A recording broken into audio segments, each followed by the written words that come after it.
Revision बोलो, बल्ले बल्ले बल्ले बल्ले बल्ले बल्ले बल्ले बल्ले। चलो आगे देखो, है ना, बोला था ना डांस करके दिखाऊंगा, ठीक है। आपका मन लगना चाहिए, बाकी सब कर लेंगे, चिंता मत करो, ठीक है। अरे लाडलो, पढ़ो यार पढ़ो, ये सब बकवास बातें हैं, पढ़ो, ठीक है। मुझे सिलेक्शन चाहिए बस, मुझे नहीं पता, मेरे को सिलेक्शन चाहिए भाई, मेरे को सिलेक्शन चाहिए। टी शर्ट, मेडल, खाना, आपका सम्मान, ये सब आरडब्ल्यू पे छोड़ो, मुझे सिलेक्शन चाहिए। आपको अपने परिवार का चिराग बनना है भाई, आपको अपने परिवार के लिए कुछ बेहतर करना है। मैं फिर कह रहा हूं, आपके माता पिता, आपका घर परिवार आज जिस स्थिति में रह रहा है, उस स्थिति को बदल दो, उस स्थिति को बदल दो मेरे प्यारे दोस्त। मैं हमेशा की ओर से आपको यह कहना चाहता हूं, सुनो इस बात को अच्छे से।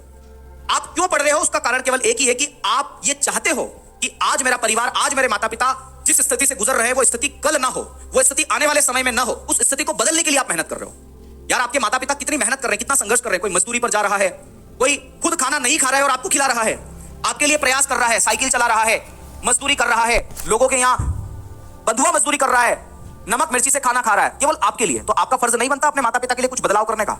आपका मन नहीं करता कि आपके माता पिता साइकिल से ना जाकर के स्कूटी से जाए?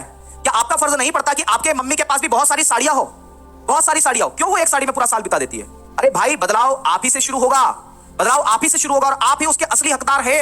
और अगर आपके माता पिता ने आपको इतना सब कुछ दिया है तो आपकी जिम्मेदारी भी है उनके लिए कुछ हल्का पुल्का लौटाने की। मेरे प्यारे दोस्त, माता पिता का कर्ज तो आप जीवन भर नहीं पूरा कर पाओगे, पर कम से कम उनको खुश रखकर, उनके चेहरे पर खुशी देकर आप इस कर्ज को धीरे धीरे धीरे धीरे थोड़ा बहुत तो कम करने का प्रयास कर ही सकते हो, सही है ना? तो हमेशा मेहनत करो, ज्यादा समय की बात नहीं है, एग्जाम बहुत निकट है आपका। जब भी होगा हमें बहुत सारी मेहनत करना है, हमें अपने माता पिता के लिए एक अवतार बनना है, हमें अपने माता पिता के लिए वो कर्म करना है जिससे वो खुद गौरवान्वित महसूस हो सके और बोल सके चार जनों की भीड़ में बोल सके, हाँ ये मेरा बेटा है, ये मेरी बेटी है, और आपका नाम उनके नाम के साथ जुड़े और उनको भी कहने में इस बात का गौरवान्वित महसूस हो कि हाँ ये मेरी बेटी है, मेरा बेटा है और इसने आज हमारी स्थिति को बदल दिया है।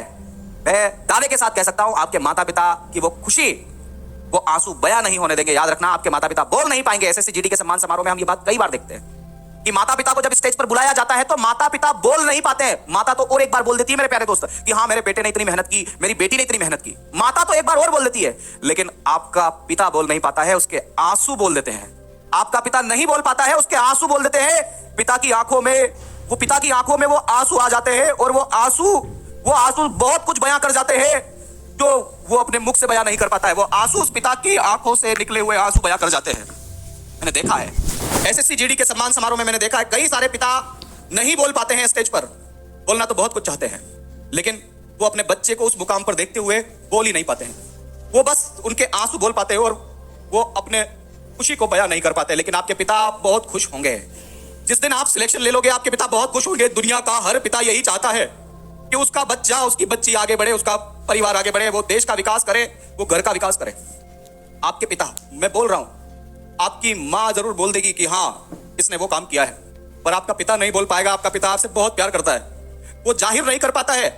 मेरे पिताजी है, वो भी जाहिर नहीं कर पाते, लेकिन वो प्यार मुझसे बहुत करते हैं। मैं कितनी भी कोशिश कर लूं अपने पिता का सम्मान देने की, अपने पिता को वापस वो लौटाने की, लेकिन नहीं लौटा पाऊंगा पूरा जीवन भर, क्योंकि आपके पिता आपको बहुत चाहते हैं। मेरे प्यारे दोस्त, पिता की उस खुशी भरे आंसू के लिए आप मेहनत कर लेना, उस खुशी के लिए मेहनत कर लेना, लेकिन वो पल देखना, हर टीचर की आंखों में आंसू होते हैं। सम्मान समारोह में हर टीचर की आंखों में आंसू होते हैं और वो दर्द, वो खुशी के आंसू होते हैं। पूरा सम्मान समारोह में टीचर बैठे रहते हैं सामने और पिता बोल नहीं पाता है, तो टीचर समझ जाता है, अंकित भाटी सर समझ जाते हैं, सारे टीचर समझ जाते हैं कि ये पिता के खुशी के आंसू है, बहुत कुछ बयां कर गए हैं। बोल नहीं पा रहे तो क्या हो गया, बहुत कुछ बयां कर देते। दोस्तों, ऐसा मार्मिक दृश्य देखते हुए आंखों में आंसू नहीं आएंगे तो क्या आएगा बताओ? पर ये चीजें बहुत ज्यादा जरूरी है यार। अपने माता पिता के लिए करो भाई, पढ़ो यार, पढ़ो भाई, पढ़ो।